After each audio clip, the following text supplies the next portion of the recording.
Hello guys, मी निर्मला. कसे आहात सगळेजण? मजेत ना? खूप चांगली गोष्ट आहे.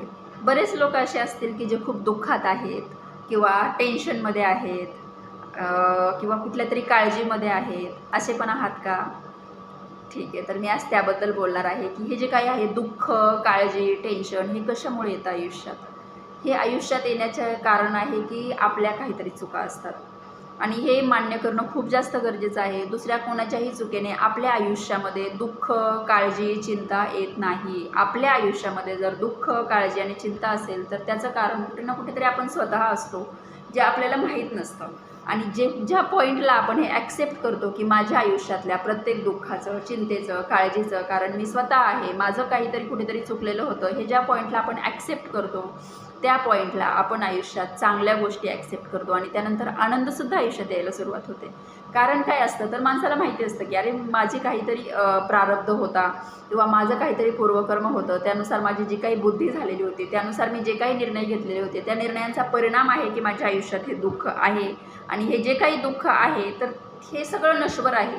या जीवनातलं कोणतीही गोष्ट शाश्वत नाही आहे. इथलं आनंद असेल, इथलं दुःख असेल, सगळं नश्वर आहे. त्यामुळं तुम्ही किती लवकर ते सोडून देताय, तुम्ही किती ते लवकर ते ॲक्सेप्ट करताय आणि तुम्ही जितक्या लवकर ॲक्सेप्ट कराल तितक्या लवकर आपण या जगाचा आनंद घेऊ शकतो, या जीवनाचा उपभोग घेऊ शकतो आणि परत नवीन आयुष्यात चांगले कर्म बनवत आपण पुढे चालू शकतो. तर आहे का तुमच्या आयुष्यामध्ये काळजी, चिंता? तुम्हाला असेही लोक तुमच्या आजूबाजूला बघायला मिळतील की ज्यांच्या आयुष्यात खूप सारे प्रॉब्लेम आहेत, खूप सारे प्रॉब्लेम आहेत, सगळं अस्ताव्यस्त झालेलं आहे. उद्या सकाळी खायला काही नाही आहे, राहायला घर नाही आहे, शेल्टर होममध्ये राहत आहे किंवा धर्मशाळेमध्ये राहत आहे, पण खूप आनंदात आहेत. असं काय आहे? हे नक्की काय आहे? तर हे आहे की तुम्ही जे देताय ते तुमच्याकडे परत येतं. जर कधी ना कधीतरी कोणाला तरी दुःख दिलेलं असेल तर दुःख आयुष्यात येणार आहे. कारण इथं कोणतीही गोष्ट जशी दिली आहे तशी परत येत नाही, ती कितीतरी प्रमाणात वाढून येते. त्यामुळं तुम्ही काय दिलेलं आहे ते तितक्या मोठ्या प्रमाणामध्ये वाढून येणार आहे आणि भगवंतसुद्धा तुम्हाला यातून वाचवू शकणार नाही आहे. कारण कर्माचा जो काही खेळ आहे, हा खेळच असा आहे की आपण स्वतःच रचलेलं ते जाळं आहे.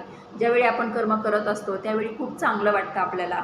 अरे मी किती चालाक आहे, मी किती हुशार आहे, मी कसं फसवलं वगैरे असं बघायला आपल्याला मिळतं. पण ते खूप क्षणिक असतं. त्यानंतर जे दुःख भोगायला लागतं तर ते खूप मोठं असतं.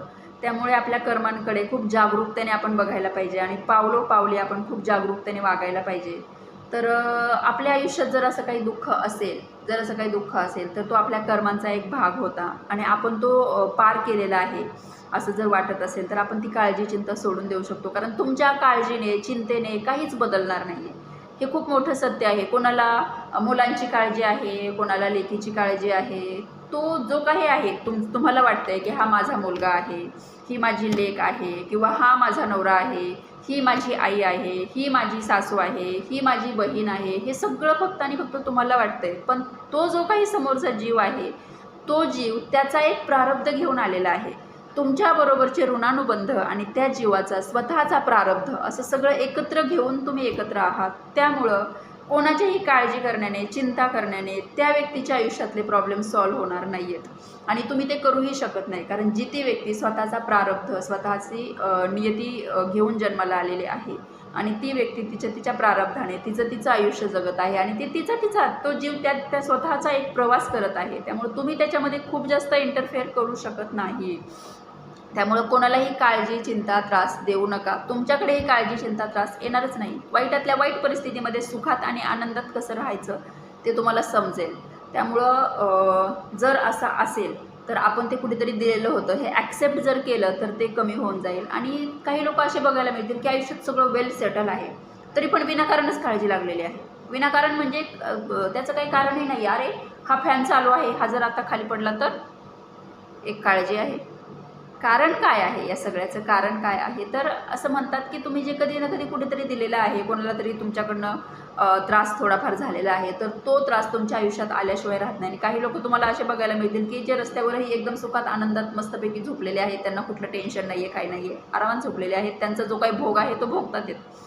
तर ही आहे सत्य परिस्थिती जीवनाची की इथं आपण जे देतो तेच आपल्याकडे येतं. त्यामुळे आपले जे काही कर्म आहेत ते खूप जागरूकतेने करणं गरजेचं आहे आणि त्या दिशेने आपला जो काही प्रवास आहे तो प्रवास खूप चांगल्या पद्धतीने होऊ शकतो, खूप सुंदर होऊ शकतो. तर हा जो काही प्रवास आहे सगळ्यांचा, माझा असेल, तुमचा असेल, जर तुम्ही व्हिडिओ इथपर्यंत बघितला आहे तर आपला प्रवास निश्चितपणे मोक्षप्राप्तीच्या दिशेने सुरू झालेला आहे.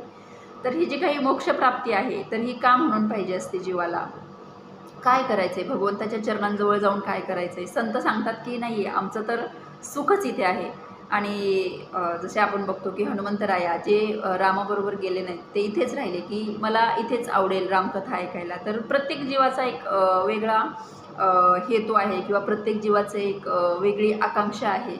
तर त्यानुसार तो जीव प्रवास करत असतो आपला आपला प्रवास. तर तुमच्या आयुष्यामध्ये जर दुःख असेल, काळजी असेल, चिंता असेल तर ती सोडून द्या. कारण तुमच्या दुःख करण्याने, तुमच्या काळजी करण्याने, तुमच्या चिंता करण्याने काहीही बदलणार नाही आहे. तुम्ही आयुष्यात काहीही बदलू शकत नाही. जे तुमच्या हातामध्ये आहे तेवढंच तुम्ही करू शकता आणि ते खूप जागरूकपणे आणि डोळसपणे करणं गरजेचं आहे आणि ते आहेत फक्त आणि फक्त कर्म.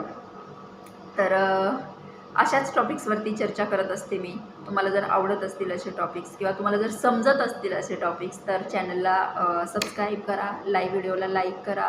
जर तुमच्या कोणी जवळचे असतील तर त्यांना शेअर करा. भेटूया परत एकदा असाच एक नवीन विषय घेऊन आणि चर्चा करूयात कर्मांवरती, प्रारब्धावरती, नशिबावरती, भविष्यावरती आणि मोक्षप्राप्तीवरती. थँक्यू.